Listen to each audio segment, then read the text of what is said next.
school scheme of the 1930s in relation to folklore in Ireland was an extremely original and inventive plan which sought to recover and preserve a whole range of folk memory and folk tales from Ireland, and when I say Ireland we're talking about the 26 counties, through utilising the school children of Ireland.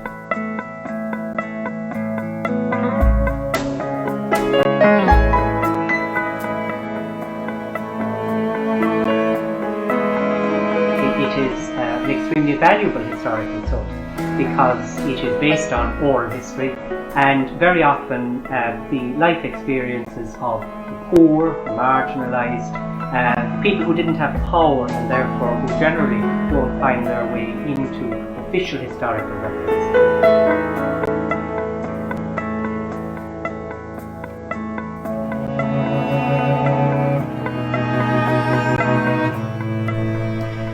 Maidir sin scéim na scoil héin dar nó bíad na ceannródathe Seán Ó Súilleabháin agus Séamus Ó Duillearga a d'eagraigh an scéim. Múntar scoile be Seán Ó Súilleabháin agus de hiic sé go maith na féidirchtaí a bhain leis a ggóthaigh scoile. Agus éachta bethe gur d'eagraíodar bun scoilna na tír ar fad na sécúntathe fethead a bheith páirteach sa scéim seo. Agus bailíoch an túfás a ábhar an támód. Os cion stoin gwyl miliwn lehanach sa bhailúchan. Agus tá sé sin ar fad le fáil hús rain víle riséir na glas na hoscail bleach lia. Agus an bailúchan a bhain le corchogíine tá os cion 8,000 lehanachán. Nis maidir leis an ábhar atá sa bhailúchan san tá anna éagsúlachtán. Agus tá sé fíorspéisiúil. Tá cínteadal mar hampla seanachil, lachtaí, Áráin, finscialta áitiúla, cábhaimsire, slíomhethe na muintere, tá lista an. Agus sé an máibre bhíoch na go ninech na múntóirí ceann le thuairtas na páistí a bhí rang sé agus a seacht.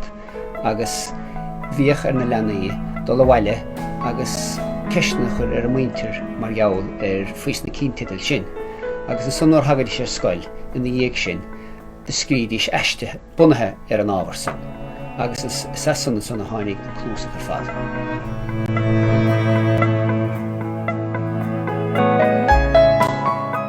The question that's often asked about if we were to repeat that exercise today, how would it differ? And obviously it would differ enormously. Probably the most important difference would be there would be a much greater concentration on what is now called urban folklore. Because at the time, in the 1930s, Ireland was still very much a rural society.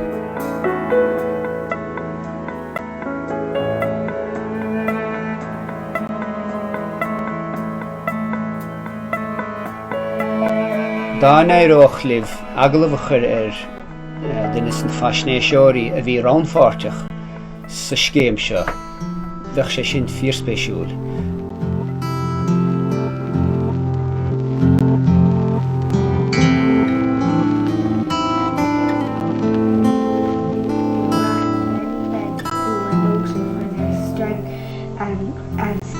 These are now gone and we know little about them. Others have taken their place and are noted for their skill in running, walking, mowing or swimming. William Murphy, who is living in Rahan, can hold a hot iron to his tongue for any length of time. It causes him no pain, and when he takes it away, it leaves no trace of a burn.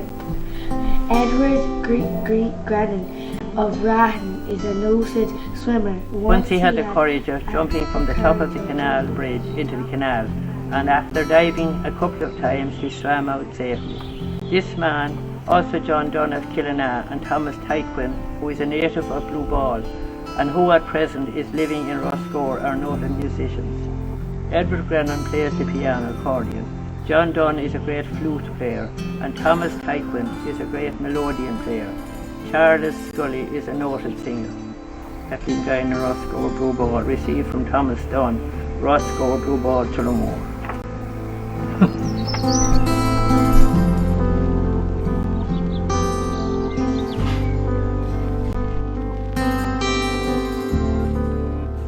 was about 11, I think, from Killinards Convent School, and we were asked to write essays. Several of us did it, and then there was a few picked out and kept in the library. We talked to the older people. I talked to my father, and he told me the things that he knew about, and that's what I wrote down.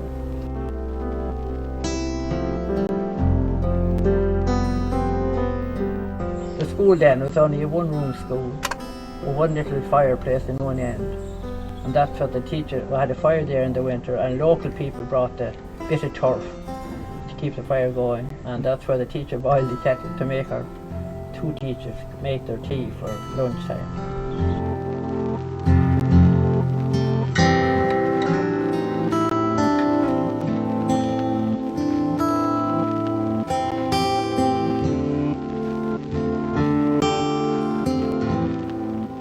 The commission that was set up in 1937, that's a long time ago.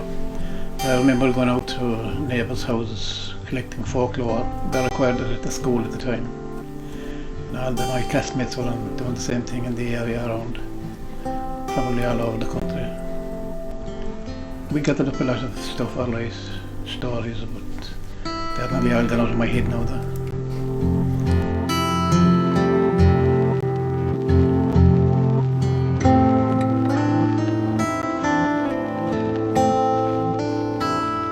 Well, people hadn't much at that time, like in the 30s. People were self-sufficient. They grew their own corn and their own potatoes, and there was a couple of pigs killed every year to provide bacon for the family. And they didn't have to buy very much except paraffin for the lamp. There was no such thing as electricity.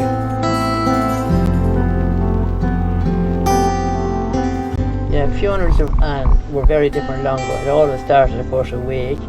When the person died, always kept in the house. And when they died then, they were waked at home.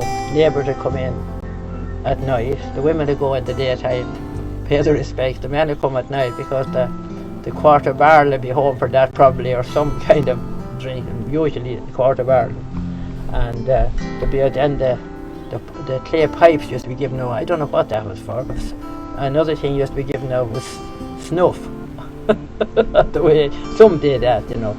And they get tea as well, entertain. And usually most of them are an awful lot of them stay all night, you know, for the wake. And then neighbours would dig the grave. They go the first evening and dig the grave, and what they couldn't afford, there's no other way, and you know.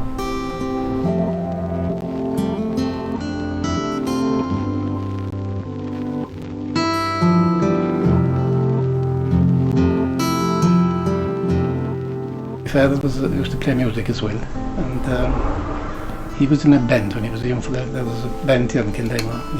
He played the big drum. And they took the band upstairs below Slattery's pub to protect it. And the Tens found out it was there, and they went up the stairs and broke up the band because people weren't allowed to assemble. That finished the band in Kildare at that time.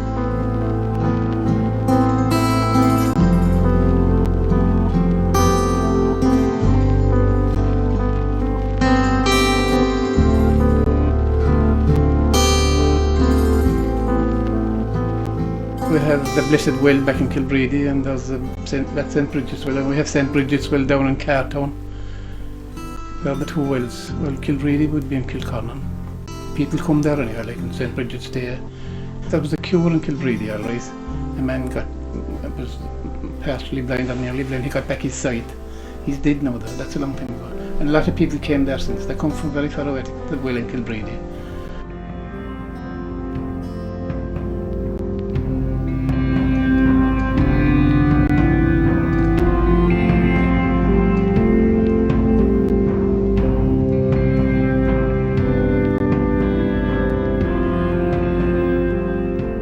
Dar nó bailíoch an tábhar seo idir na blianta 1937 agus 1939. Agus mar a sólann go léir tá athrú anna bhór ar an saoil idir an dálaíon. Má tá athrú taca ar an saoil, ní chiallaíonn sé sin nach bhfuil fiúntas na scialta seo dom lá tá bháin. Is cinnte go bhfuil, agus is cinnte go féidir leas a bhaint easta I ggóthés ideach súil.